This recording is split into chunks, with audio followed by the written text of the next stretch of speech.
Welcome, everybody, to another random mailbag here on 20 Sides to Every Story. This time, we're taking a look at this is one of my Kickstarter fulfillments that I just received from Gaming Ballistic. This project. Had enough of this. Dancing around the truth while people die. What is happening? Feel protected under our roof with auto and home coverage at the right price. Somehow I'm getting an ad while I am live. That's it. What is happening? Feel protected under our roof with auto and home. Anyway, hopefully you are not hearing that. So this is fulfillment I just received from Gaming Ballistic. This one is the best supporting actors. It's a bunch of NPCs essentially for old school gaming. What I'm anticipating is in the box is a little booklet of all of the different NPCs.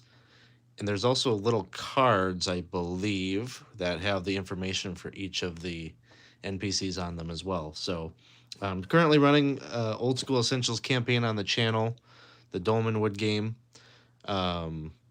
And I'm getting to a point where I am going to need some NPCs relatively quickly, as they've been talking about potentially getting some retainers or some hirelings.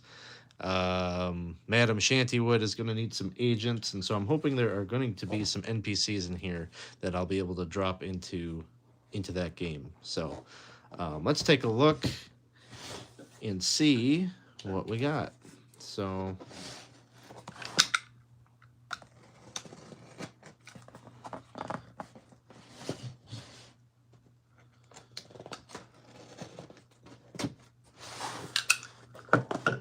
hopefully I've got the right orientation this time.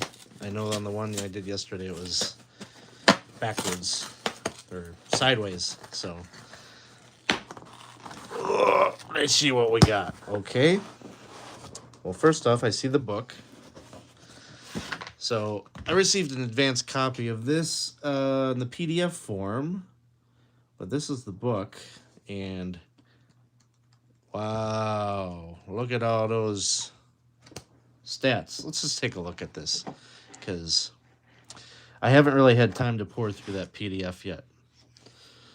So at the beginning of the book here, there's the table of contents.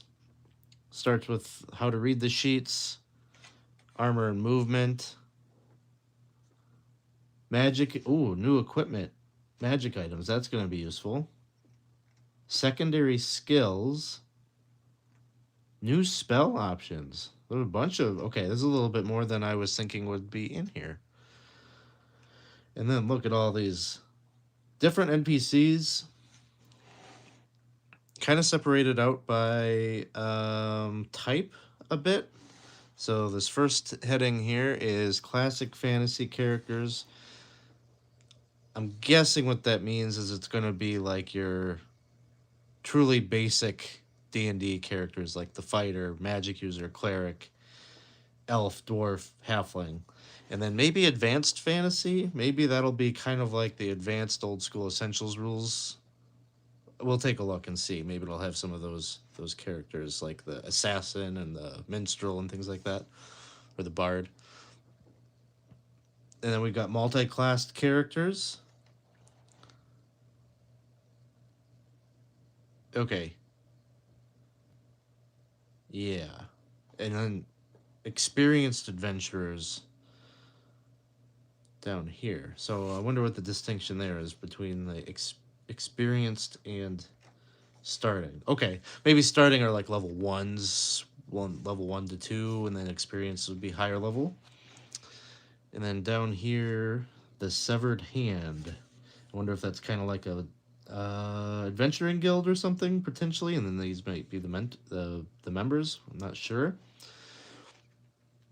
And then we've got mentors and masterminds. And it looks like maybe lists of encounters for how to use some of these things. So, okay, very interesting.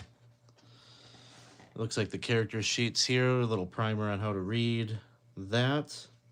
Looks like standard OSR style.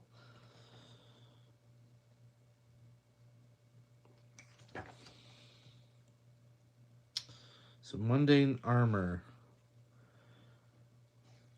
You get armor class, the weight of the item, cost, then movement with not with no shield and with shield, and then with large shield.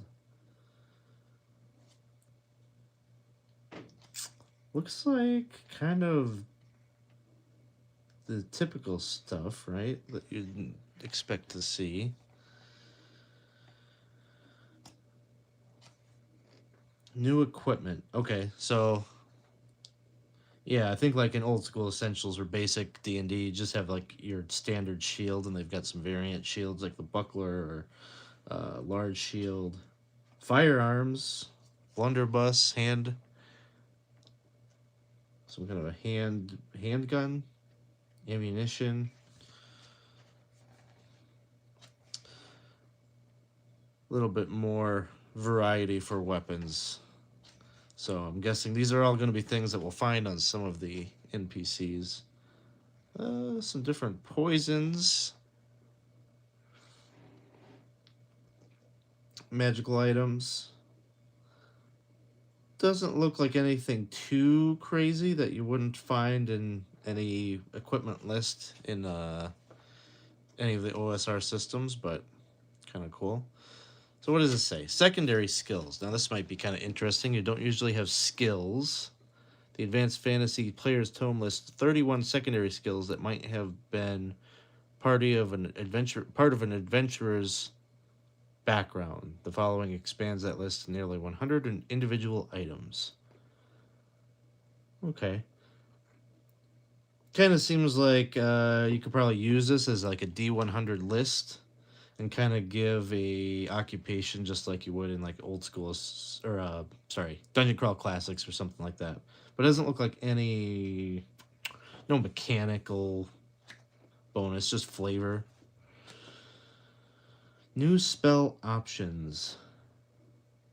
The existing spells in old school essentials. Okay, even list it is kind of with old school essentials in mind.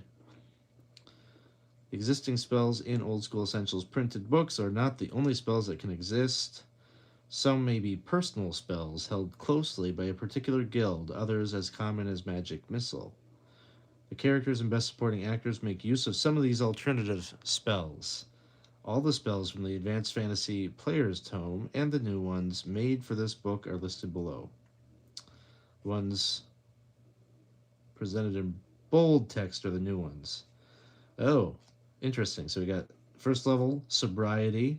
Can you imagine what that does? We got trip, alarm.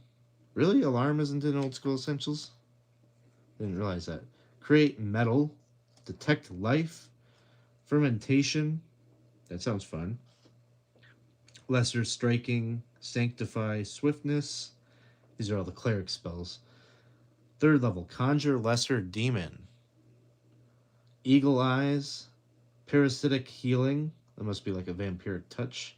Spoil pursuit, and sunder object. If I got any of my Dolmenwood players looking at this, these spells are fair game. I think I would allow these to be used.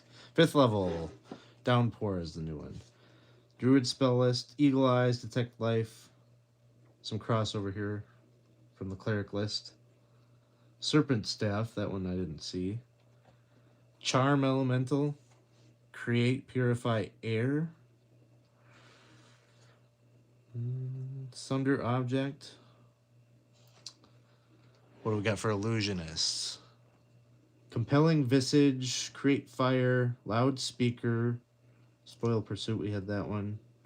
Alarm, blinding flash, serpent staff. Grease isn't in OSC, huh? I flip between OSC and 5e so much I forget, what actually showed up in the original stuff versus first edition. Okay. Energy Fist. That sounds like a cool one. All right, so got your lists of your. Let's just read. I just want to see what sobriety. The spell delays the effects of fatigue or drunkenness for a short period of time, but does not actually cure the underlying condition. A drunkard who is sobered up to walk home from the tavern will find themselves fully blotto again when the spell wears off. What was that other one? I was the other alcohol-based one. Fermentation, right?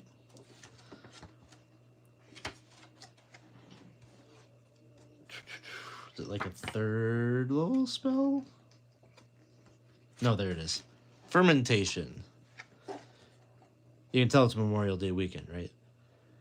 Instantly creates high quality alcoholic beverages from proper ingredients. Requires water and appropriate fermentable materials containing sugar, grapes for wine, barley for ale, various grains for hard alcohol. The spell creates 50 quarts of ale, 25 quarts of wine, or 6 quarts of spirits. The spell creates excellent quality product if the caster makes a saving throw versus spells. Otherwise, it is drinkable but not remarkable.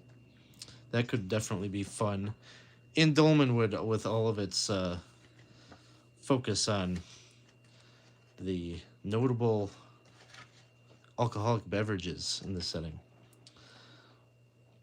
So starting characters. So you got your kind of standard format, and really, like, as that's cool. Like being able to have this character type with equipment and stats and everything like that. But really, it's the backstory flavor pieces that I bought this for. Being able to have a little bit something for backstory whenever a random NPC is encountered is very nice. So we'll just read through this first one. Asru, aspiring bandit leader, level 1 fighter. She dreams of one day becoming a mercenary captain, or, given her checkered past, a bandit leader. Calm and well spoken, she must have come from a well to do family, but does not deign to discuss her past. She approaches her plans and her fights with the same clinical detachment, though she has no problems making friends. Her thoughts of leadership are not without merit. She has the talent and the patience for such a role. She only needs more experience. Okay.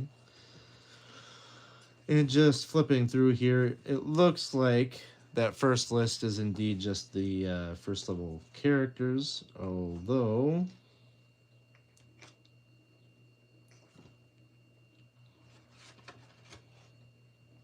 yeah, first, second level, maybe.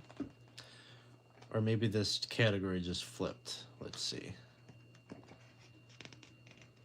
Yeah, looks like it, because it's in alphabetical order, so this is second level. I see how it goes. Okay, then we got third level characters. And so on. Okay, yeah, and the advanced characters, see, we've got assassins right up here, barbarians, what else? Bard I saw in there, so druid. These are some of the advanced classes there, so that's cool. Multi-class Sephra Beckeft, Eternal Apprentice, neutral, 5th level magic user.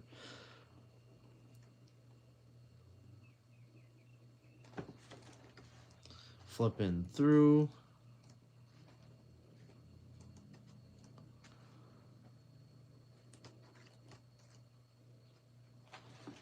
What does it say here about mentors and masterminds? The characters presented in this section will be movers and shakers in any world they inhabit. Some have reached the heights of a single class, others have split their efforts and picked up enough skills in another profession to suit their needs. Game mechanically, all have amassed 100,000 XP or more.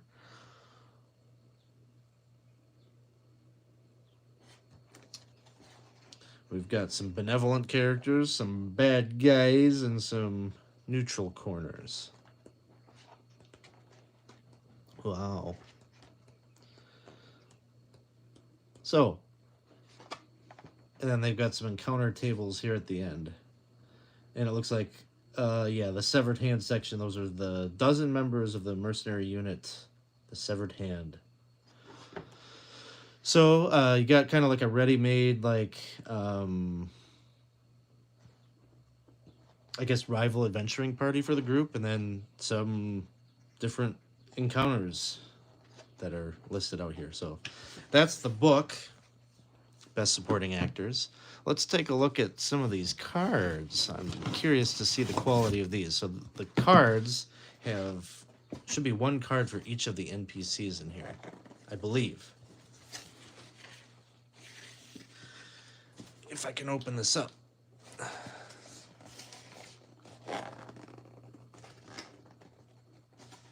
Oh, I see. Maybe it opens like this.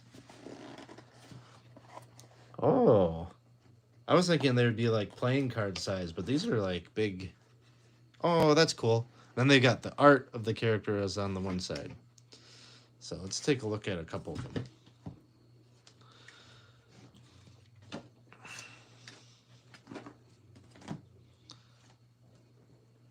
This is Gedor.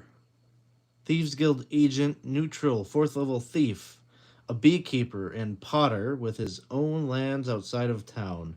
Also proprietor of a chandlery, outfitting seagoing vessels. Gedor has led an unusual life. His varied experience has given him unusual opinions about everything. And he is not shy about lecturing any within earshot. Given to grand gestures and sweeping statements, he has a tendency to deliberately drive off customers before they make their purchases. As a well-connected member of the Thieves Guild, the goods in which he trades require more discretion than honey, pottery, whale oil, and oakum. Oakum? Looks like they're maybe color-coded in some way. Purple. This is a magic user. See if I can figure out the puzzle here. This one's kind of a crimson brown fighter, maybe. Yep, this one's a fighter as well, same color. So possibly this black one, fighter. Yep, black one might be rogues. Are these all rogues or thieves? Yes, they are. Okay, so that's how they're color coded by class. Wow. So if you're running a game at the table, pretty cool to just be able to flip this card up and be like, that's who you see. That's the character. And they all seem to be kind of done up in sort of old school art, like you might see in a D&D book, or even the pages of the like basic home set. So, all right. Just gonna look at this other deck just to see if there's anything different or special about it, but I think it's just more of these characters.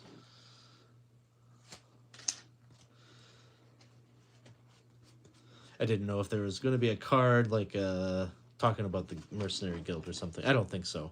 I think it's just the rest of the characters. We'll look at one more. So this was one of the multi-classed. Kemi Voltic. Versatile adventurer. Neutral fighter. 4. Magic user 7. The right tools for the job is Kemi Voltic's motto. She is experienced enough to be cautious and enthusiastic enough about delving into the unknown that it has yet to grow stale. Unlike many wizards, she has a healthy respect for muscle and doing things via old-fashioned elbow grease, either endearing her to explorers, though not so much the more scholarly types. Regardless, she has also been around enough that she's very choosy about the company she keeps, and only joins parties going after truly epic scores anymore. And then this one is different, of course, because we got some spells listed there.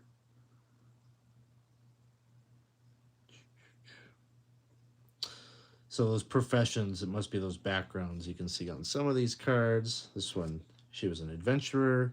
This one, an entertainer, wanderer, singer. So if you're looking for a particular type of NPC, I guess that's a good way to kind of flip through and filter through. Like this guy, he's looking not so adventurous type. That's because he's a butcher slash Butcher/diplomat. That's interesting. Very cool. So let's see. I can't see my chat here. Let me look at my computer quick. See if I can see the live chat. I'm not sure that there's anybody there, but anybody's asking me any questions. Let's see. Nope. Okay. Well, yeah. Thanks for hanging out. Just got this in the mail, and I thought I'd jump on just show off what came in the mailbag today. So, if you are interested in old school types of games, we do have a Dolmen Wood campaign using old school essentials that we run on the channel. And our next game is going to be tomorrow at 10 a.m. Central Time. We are just getting started with Winter's Daughter, if you're familiar with that module. It's one of